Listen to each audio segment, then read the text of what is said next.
दिल से बात करूंगा। जो भी मेरा स्टॉक मार्केट के लाइफ में अब तक का जो मिस्टेक्स मैंने किया है, जहां पे बाजार लॉस देके मुझे समझा दिया है कि ये मिस्टेक है, वो मिस्टेक आपको ना हो, इसीलिए न्यू फाइनेंशियल ईयर में ये रेजोल्यूशन आप लोग ले लीजिएगा। 4 से 5 पॉइंट में डिस्कस करूंगा।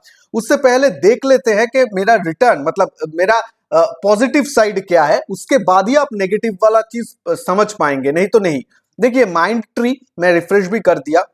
माइंड ट्री में मुझे देखिए बहुत पुराना इन्वेस्टमेंट है, 756% रिटर्न आ रहा है। इन्फोसिस में 300% के आसपास, विप्रो में भी, HCL टेक में भी आप देख सकते हैं कितना रिटर्न आ रहा है, सभी 100% से ऊपर रिटर्न। ये देख के तो आप समझेंगे वाह बहुत बढ़िया बहुत बढ़िया। लेकिन देखिए यहाँ पे देखिए, और दूसरा और एक जो डाइवर्सिफाइड में वो आईटी वाला पोर्टफोलियो था।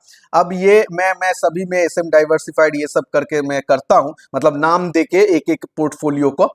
अब देखिए यहाँ पे ये स्मॉल केस में मेरा देखिए टाटा केमिकल्स, ये सब तो है, देखिए 200-300% का रिटर्न, बहुत अच्छा रिटर्न है। लेकिन ये 3 स्टॉक देखिए, टाटा मोटर्स, मदरसन सुमी, भारत पेट्रोलियम, कोई बोलेगा कि ये अच्छा कंपनी नहीं है? सभी अच्छा कंपनी है। 2 साल 3 साल पहले देखिए, आज के दिन में भी अच्छा कंपनी है, लेकिन फिर भी मेरे पोर्टफोलियो में वो नेगेटिव दे रहा है। अब आ जाते हैं लर्निंग में। 4-5 जो मैं ऐसे बात बोलूंगा, इससे भी ज्यादा जो इंट्राडे में मुझे लॉस हुआ, जो ट्रेडिंग में लॉस हुआ, सबका जो निचोड़ है क्यों होता है आप लोगों को या मुझे, तो उससे मैं क्या सीख लिया वो मैं बताऊंगा। पहले तो है एवरेजिंग डाउन साइड। आप मुझे बताइए, सच में बोलिएगा, हाँ, टाटा मोटर्स या फिर रिलायंस या फिर माइंड ट्री, ये इसमें से कोई भी एक को आप प्यार करते हैं क्या? लगाव है क्या? नहीं ना। कोई जाता आता ही नहीं है। Whether it is Tata Motors और रिलायंस, जो पैसा कमा के देगा, जो मुनाफा कमा के देगा, वही तो ठीक है ना। स्टॉक मार्केट में आप आए तो इसीलिए ही है। आप यहाँ पे टाटा मोटर्स को लेने नहीं आए, यहाँ पे रिलायंस को लेने नहीं आए, यहाँ पे उस स्टॉक को लेने आए हैं जो आपको पोर्टफोलियो में मुनाफा दे। ये चीज आप भूल जाते हैं। और एक उदाहरण, जो एवरेजिंग डाउन साइड कभी भी आप करेंगे नहीं, वो समझिए। मान लेते हैं एक घर में आपका जो संतान है, वो चाहे मान लीजिए 2 संतान है। एक बहुत कमाता है, बहुत परिश्रम करता है, मतलब कमाता है ऐसा भी नहीं है, मतलब बहुत परिश्रम करता है, हार्ड वर्किंग है, कमा के अपना पेरेंट्स को, अपना फैमिली को चला रहे हैं सब कुछ। और एक संतान जो है वो एकदम लेजी टाइप के है, नहीं भाई मैं तो इतना नहीं करूंगा, बैठ बैठ के खाऊंगा, ये करूंगा, बस उतना ही है। लेकिन आप फिर कौन से संतान के ऊपर ज्यादा फोकस करेंगे एज अ पेरेंट? मान लीजिए पेरेंट्स के लिए सभी लोग समान होता है, लेकिन फिर भी यहाँ पे क्या होता है, एटलीस्ट पेरेंट लोगों के लिए दोनों ही समान होगा, जो हार्डवर्क कर रहा है या फिर जो आपका लेजी है, एटलीस्ट दोनों समान होगा। लेकिन यहां पे क्या करते हैं आप लोग, अपने पोर्टफोलियो में जो स्टॉक आपको परफॉर्म नहीं कर रहा है उसके ऊपर पैसा डाले जा रहे हैं, मतलब वहां पे एवरेजिंग करते जा रहे हैं। जो बंदा आपको पैसा कमा के दे रहा है, मान लीजिए माइंड ट्री आपको जैसे मेरे पोर्टफोलियो में दे रहा है, ये सब दे रहा है, आप वहां पे एवरेजिंग आउट करने का सोचेंगे भी नहीं, क्योंकि वो तो बढ़ गया है। आपका थ्योरी यही है, वहां वो तो बढ़ गया है, वो संतान को मुझे पॉकेट मनी देना नहीं है, वो तो अपने आप कर रहा है। ये जो बंदा है जो कमा नहीं रहा है, वो लेजी है, उसको मैं डाल के दूं। एटलीस्ट इक्वल रहिए, दोनों में ही ना डालिए एटलीस्ट। नहीं तो डालिएगा तो मतलब क्यों इतना, मतलब जो आपका डाउन साइड जो आपका रिटर्न दे रहा है, आप ये एग्जांपल मैंने इसीलिए दिया ताकि आप लोग इसको समझ पाए, आप लोग समझ पाए कि क्या करना है। हम लोग क्या करते हैं, जो कमाने वाला बंदा है घर से, उसको ही लात मार के निकाल देते हैं, वही तो करते हैं ना आप। जो आप प्रॉफिट बुक कहां से करते हैं? आप यहाँ ये पोर्टफोलियो दिखा के मैं अगर बोल दूं ना कहां पे मैं प्रॉफिट बुक करूंगा, आप बोलेंगे कि भाई माइंट्री से कर लो, बहुत प्रॉफिट आ रहा है। आप लोग भी ऐसे करेंगे ना, बहुत प्रॉफिट आ रहा है, क्या करूं, इसको थोड़ा सा बेच दूं। लेकिन जो नेगेटिव होके बैठा है बंदा, ये जो खा रहा है, ये बंदे को मैं नहीं छोड़ूंगा, क्योंकि ये तो भाई नेगेटिव है ना, पकड़ के रखता हूं, कभी तो पॉजिटिव जाएगा। ये वाला जो एटीट्यूड है इसको चेंज कीजिए, इसको एनालॉजी में समझिए। आपको कमाने वाला जो बंदा है उसको क्या आप घर में से लात मार के निकालेंगे? ये तो नहीं हो सकता है ना। तो सॉरी फॉर माई लैंग्वेज, क्योंकि सभी लोग एडल्ट लोग ही देख रहे हैं, तो इसीलिए आपको ऐसे में बोल रहा हूं ताकि आप कभी भी लाइफ में भूले नहीं, एग्जाम्पल को भूले नहीं, इसीलिए मैं बोल रहा हूं। जो ये सभी लोग करते हैं, देखिए आज के दिन में मैं भी कभी कभी कर बैठता हूं, लेकिन फिर से जब कॉन्शियसनेस आता है तो मैं निकल जाता हूं। ये सभी का बिगेस्ट मिस्टेक है, इसीलिए एवरेजिंग डाउनसाइड नहीं करना है।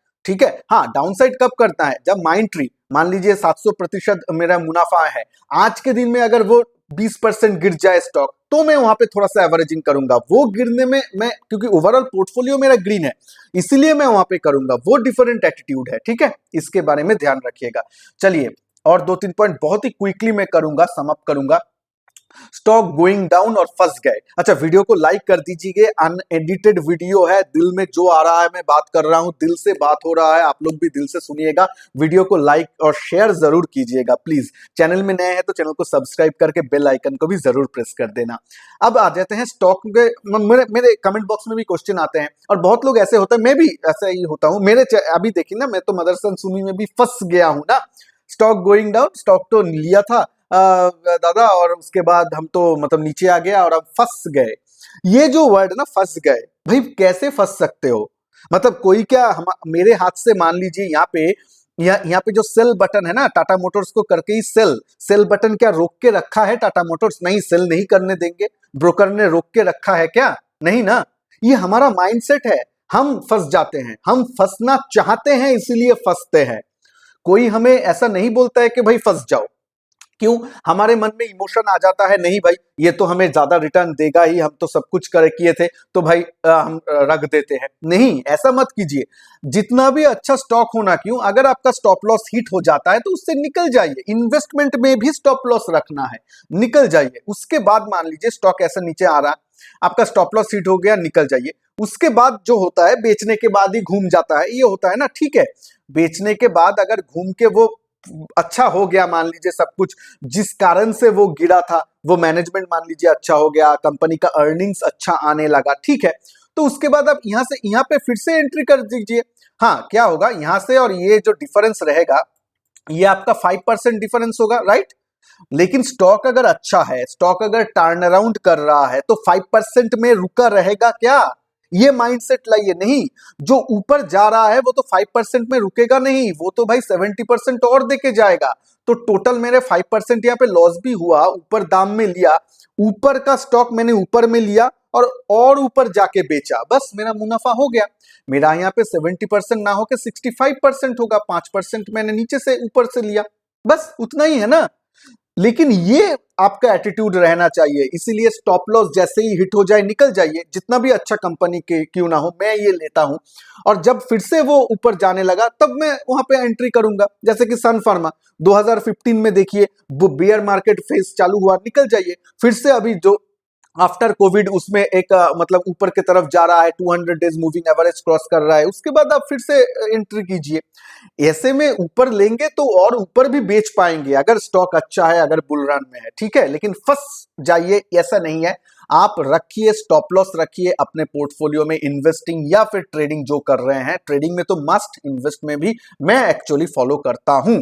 अब आ जाते हैं और एक चीज, हम लोग प्राइस के ऊपर ज्यादा फोकस करते हैं, और ये होता है जब हम नया शुरुआत करते हैं, तब प्राइस मतलब एक 100 रुपए का नीचे का स्टॉक अच्छा है, 500 रुपए का नीचे का स्टॉक कोई बता दो, वहां पे हम निवेश करना चाहते हैं क्योंकि क्वांटिटी ज्यादा मिलेगा। इसीलिए हमें लगता है कि आईईएक्स जिस स्टॉक का प्राइस 220 रुपए है, वो शायद सस्ता है देन कंपेयर टू रिलायंस जिसका स्टॉक का प्राइस 2500 रुपए है। एक्चुअली बिल्कुल भी ऑपोजिट है। Valuation wise IEX, Indian energy exchange, बहुत वैल्यूएशन ज्यादा है रिलायंस से, बहुत हाई प्राइस में है, राइट।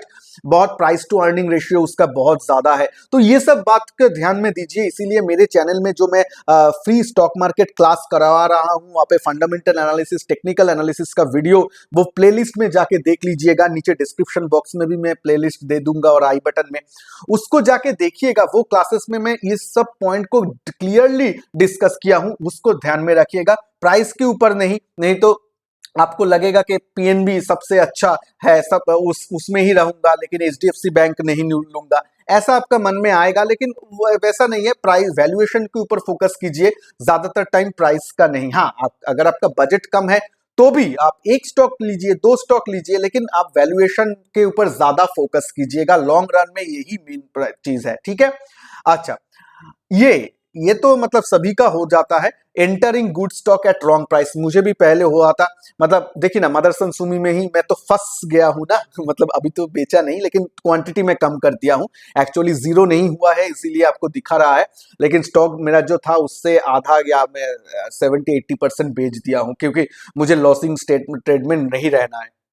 अच्छा, entering good stock at wrong price, ये क्या होता है, हम तो एक स्टॉक चूज कर लिए, लेकिन हाई प्राइस में मतलब हम घुस गए, बुल रन में आता है, हाई प्राइस में घुस जाते हैं, और उसके बाद जब गिरावट चालू हो जाता है तो हम पैल्पिटेशन में आ जाते हैं, पैनिक में आ जाते हैं, अरे यार कंपनी तो अच्छा था, ये क्या हुआ, मैं मतलब गिर रहा है, ये आ रहा है। इसीलिए आप अच्छा स्टॉक तो चूज कर लिए फंडामेंटल की बेसिस में, एंट्री पॉइंट कैसे करना है ये ध्यान में रखिए। वहां पे चार्ट को थोड़ा सा देखिए, 200 मूविंग एवरेज के पास लीजिए, वो सब टेक्निक मैंने क्लास में सिखाया है, उसको जरा देख लीजिए वीडियोस को।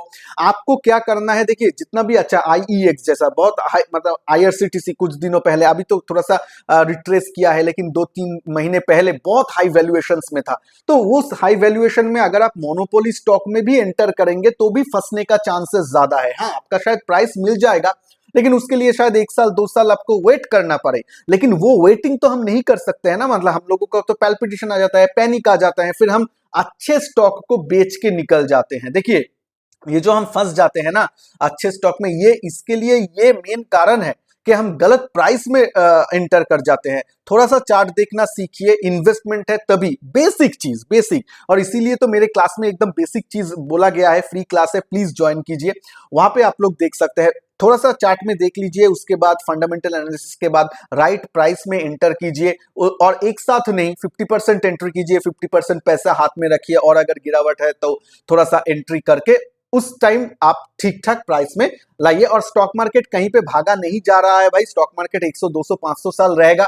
तो आप आज का जो हाई प्राइस देख रहे हैं, कभी ना कभी वो करेक्ट होगा, जब आपका जोन में आएगा तब आपको लेना है, ठीक है।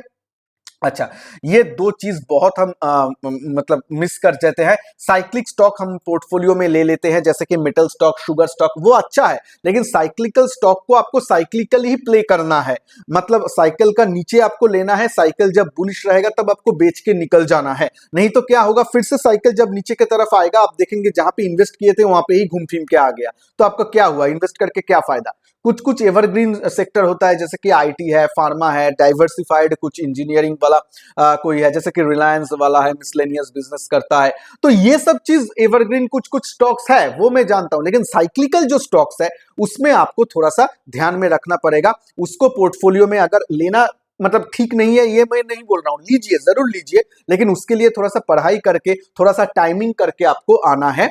वो साइक्लिकल स्टॉक को ऐसे आपको प्ले करना है, नहीं तो फिर से आप लोगों का मतलब लॉस होने का चांसेस है। ये मेरे साथ भी हुआ था, मुझे मालूम है, मैं पहले वो मतलब शुगर स्टॉक हुआ करता था 2000 मतलब 10 में, 2009 में, तब मैं शुगर स्टॉक में एंट्री किया था, ठीक है, मतलब 5-6 रुपए का भी स्टॉक रहा करता था, और मतलब मुझे याद था कि वो 10 रुपए हो जाएगा तो बहुत हो जाएगा, लेकिन मैं वो एकदम ऊपर साइकिल में ले लिया था, तो 5 रुपए का स्टॉक 1 रुपए हो गया, ऐसा ऐसा होता है, ठीक है।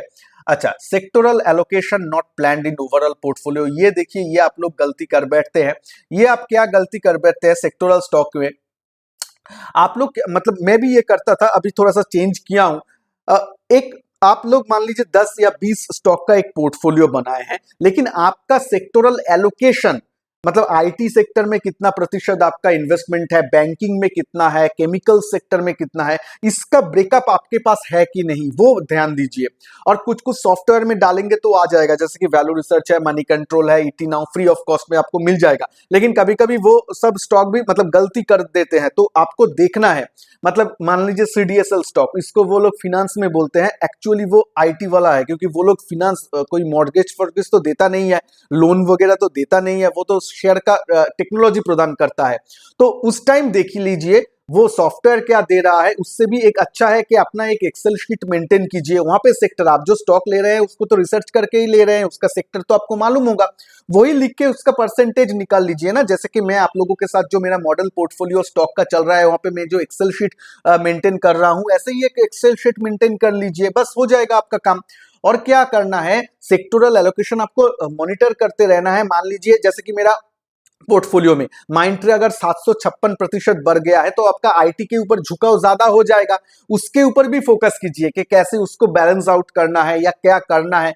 अगर एक्चुअली अगर रहेगा आपके पास सेक्टोरल एलोकेशन तब तो आप डिसीजन ले पाएंगे ना। मैं बहुत लोगों को देखता हूं सेक्टोरल एलोकेशन पता ही नहीं है अपना पोर्टफोलियो का। ऐसा मत कीजिए प्लीज, सेक्टोरल एलोकेशन के ऊपर ध्यान दीजिए और थोड़ा सा ध्यान पूर्वक, थोड़ा सा लर्निंग करके, थोड़ा सा मतलब पैनिक में नहीं, आराम से दिमाग लगा के मतलब धैर्य से आप इन्वेस्टमेंट कीजिए या ट्रेडिंग कीजिए। जो लोग भी ट्रेडिंग करते हैं नो इश्यूज, आप लोग आराम से कीजिए। लेकिन एक चीज ध्यान में रखिए, जो मेरा अगर एक बात में अगर मैं रैप अप करना चाहूंगा वो बात है कि पैसा शेयर मार्केट में अगर आपको लॉन्ग टर्म में जीना है तो पैसा बचा लिया तो पैसा कमा लिया, ये सुन लीजिए। अगर आप पैसा बचा लेते हैं तो मार्केट आपको रिवार्ड दे के ही जाएगा, वो चाहे देर होगा लेकिन आएगा जरूर। ठीक है, जो लोग ट्रेडिंग करते हैं इंट्राडे स्विंग उनके ऊपर तो ज्यादा एप्लीकेबल होता है, पैसा बचा लिया तो पैसा कमा लिया।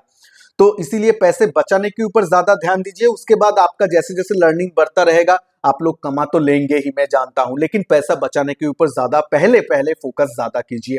चलिए, वीडियो को लाइक जरूर कर दीजिएगा और शेयर जरूर कीजिएगा। चैनल में नए हैं तो सब्सक्राइब कर दीजिएगा। मेरा फ्री स्टॉक मार्केट क्लासेस का आपका वीडियोस आपका स्क्रीन में आ जाएगा, क्लिक करके जरूर देख सकते हैं। चलिए मिलते हैं नेक्स्ट वीडियो में, तब तक के लिए जय हिंद, वंदे मातरम।